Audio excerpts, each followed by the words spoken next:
تمام دیکھنے اور سننے والوں کو یوٹیوب چینل ایزی ہیلتھ کی طرف سے خوش آمدید۔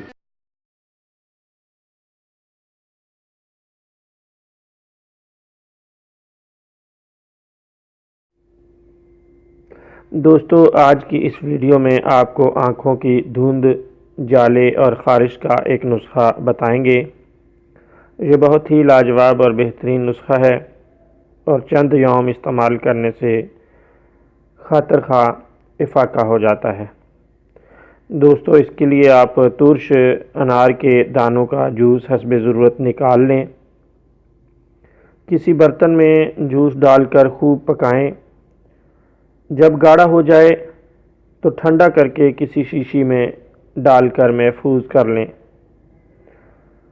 صبح یا رات کو سوتے وقت آنکھوں میں سلائی کے ساتھ ڈالیں۔ لاجواب اور بہترین نسخہ ہے اور جن امراض کا ہم نے ذکر کیا ہے ان میں لاجواب نتائج دیتا ہے۔